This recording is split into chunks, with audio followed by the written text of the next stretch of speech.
Hello friends, and welcome back. I've had so many friends over the years come to me asking questions, telling me that they're just starting Stardew for the very first time, or that they know someone else who is starting Stardew for the very first time.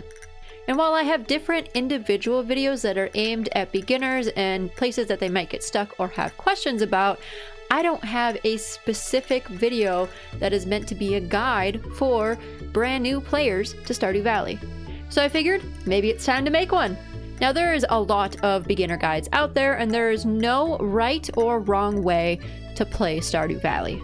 It is a very open-ended game with lots of different ways that you can play and enjoy the game.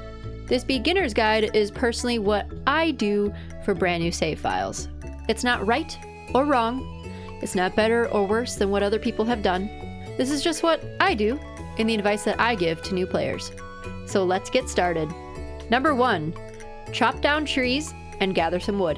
When you first start your save file in Stardew Valley, you'll get off the bus and you'll either start with, most likely, some parsnip seeds from Mayor Lewis, or if you're on the Meadowlands farm, you'll start with chickens. Either way, one of the very first things that you're going to want to do is start chopping down trees. It will use up a lot of your energy, and you will not have a lot of energy starting out. But gather 50 pieces of wood to build a chest. Your backpack will not have much room in it for you to carry really anything. This chest will allow you to keep extra things in it without them being in your backpack. To build a chest, open your main menu, go over to the crafting screen and craft a chest once you have 50 pieces of wood. And now this will lead to my second point. Number 2, save everything. Put your extra wood into that chest after you've crafted it. Save your sap from all the trees that you've chopped down. Save any pine cones, acorns, or maple seeds. Save the stone. Save all of those. You are going to need them for future crafting recipes. Number 3, forage. You'll be able to find a lot of different spring forageables just wandering around the valley. The spring forageables are horseradish, leeks, dandelions, and daffodils. I want you to save a minimum of 2 of each of those. Save them in the chest that you just built. The extras past that you can sell for money, because you're very poor when you first start. Why 2? Well, you'll need 1 of each for the community center once that unlocks. You'll learn more about that when it unlocks, so if you're literally brand new and you don't know what that is yet, don't worry, you'll learn very soon. And if you choose to repair the community center and not get a Joja membership, you'll need 1 of each spring forageable. Repairing the community center becomes a main driving force in many people's save files. Each season, it'll have you gather different things from that season that correspond to the 5 skill levels in the game. The 5 skill levels are farming, fishing, foraging, mining, and combat. Foraging is, to me personally, the easiest one to fulfill each season, since you just go out and find them. You don't really need to put in much work or use that much energy from your farmer. But anyway, save at least 2 of the forageables of spring. 1 of each will go to the community center. The other ones you will use to craft more seeds to then plant on your farm. I go into more detail to this in my video of how to craft your own seeds in Stardew Valley. But once you get a decent foraging level, you'll learn 2 different recipes. 1 is to craft a trail snack, which is made from the tree seeds that you'll find chopping down or shaking trees. You can use this as a form of free food for your farmer since your energy levels are so low at the beginning, and eating helps raise your energy levels back up. You'll also learn the recipe for crafting spring seeds, which you can use to craft more seeds for your farm when you're very first starting out. This is a free way to not only feed your farmer, but also get more seeds that grow into crops that you can sell and therefore make more money. Those spring seeds will grow into more spring forageables, so then you can either use them to craft even more spring seeds or sell the extra for profit.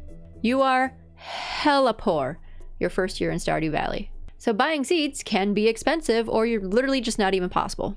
You can also find mixed seeds by scything down extra grass and fiber on your farm, which is another free seed that you can plant. For number 4, let's talk about your energy levels more a little bit. When you first start out, chopping down your trees, tilling the soil, planting seeds, watering them, all of that will deplete your energy levels very quickly. That's why it's important to forage and also craft those trail snacks when you're able to. But what if you can't craft those things? There's 2 options that can help your farmer regain energy. The first one will only work in co-op, but that is to nap. You can crawl into your bed and hit no to starting the next day.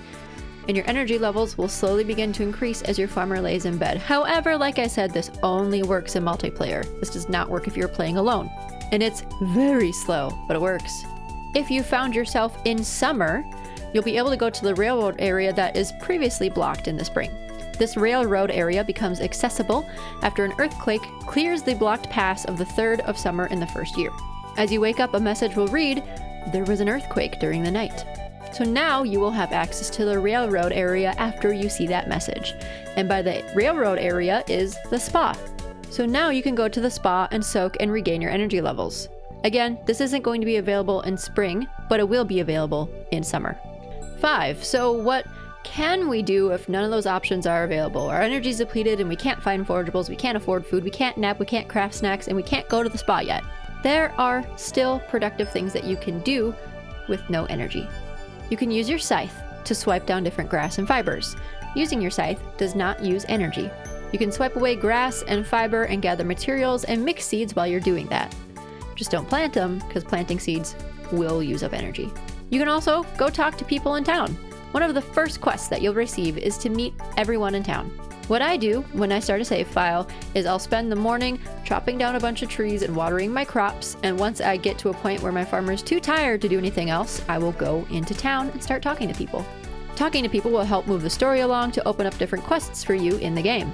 Building relationships with people will also unlock cutscenes, different tips for gameplay from the villagers, and as you become friends, they'll send you stuff in the mail. They'll send you recipes, food, and other things that you can craft. You'll be able to find a lot of villagers in the evening at the saloon. Not all of them, but quite a bit of them, especially on Fridays. Let's talk about fishing for number 6. Fishing is very difficult when you first start in the game. Once you reach a certain point in the game, you'll get a letter from Willie, and he will gift you a rod. I suggest also buying a training rod when you are able to. A training rod can only catch certain types of fish, so you will not be able to catch all fish with this rod. But it will help you gain fishing experience points.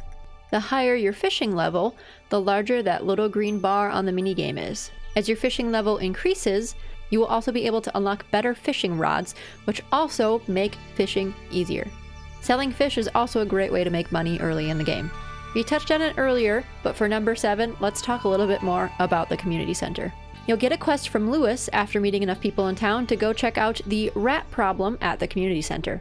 And then, you're gonna go get high with the wizard. Don't worry, it'll make sense if you haven't gotten to that point yet.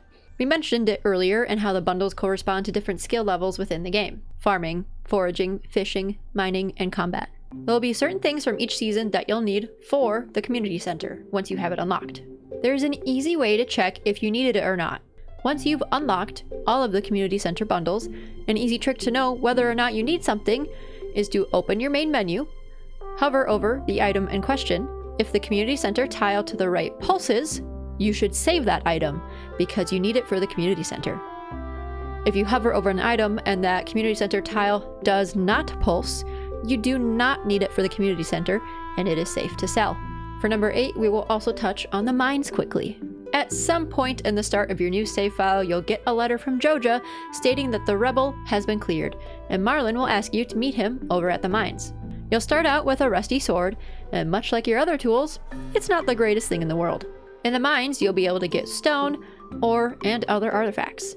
You'll also meet monsters and enemies. If you pass out in the mines, chances are you'll wake up missing some money and some items. So this is another great place to craft a chest and keep it outside the mines. That way when you are about to go and enter the mines, you can put important things from your backpack into the chest, so if and when you do pass out, you won't lose those things. If you do lose something, you can go to Marlin at the Adventurers Guild and pay for the item recovery service, however, it can be pricey.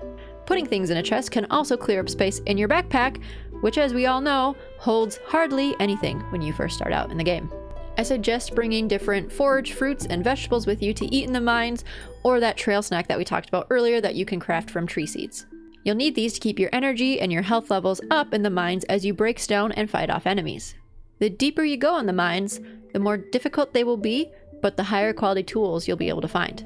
You can also buy better tools from Marlin at the Adventurers Guild. If you find yourself not going to the mines all that often at first, don't worry. Chances are, in your first year, you will not have much to do once winter comes around.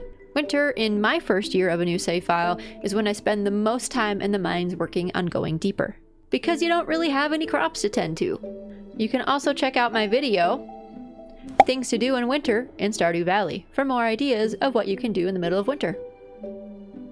For point number 9, let's talk about artifact spots and the museum. Now, I personally didn't know this when I first started, but on occasion, you'll find small worms wiggling on the ground as you walk around in Stardew Valley. I thought it was decorative at first, but it is not. They're artifact spots. You can use a hoe to dig them up, and you'll find a variety of things. You'll find artifacts that you can donate to the museum, missing books, mixed seeds, stone, and even more. As you progress through the game and fill up the museum with things from artifact spots and mining, Gunther will give you a variety of prizes and gifts. The same thing will happen as you continue to complete bundles in the community center. I know we've covered a lot, and I know there's still that we haven't covered, but for my 10th point, and last but not least, play at your own pace.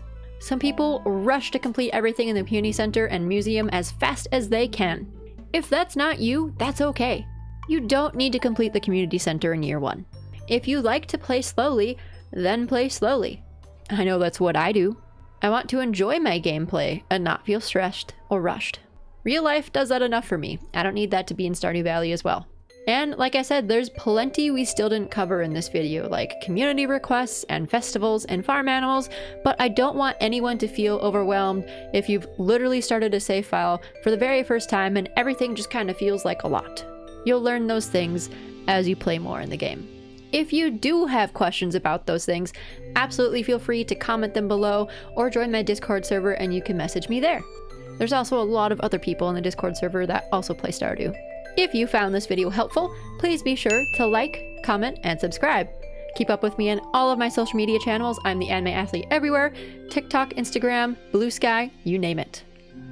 Get behind the scenes content, early access to videos, and more on my Patreon, and come play Stardew Valley and other cozy games with me live on Twitch and sometimes also live on YouTube. Thank you so much for watching. Have a good rest of your night.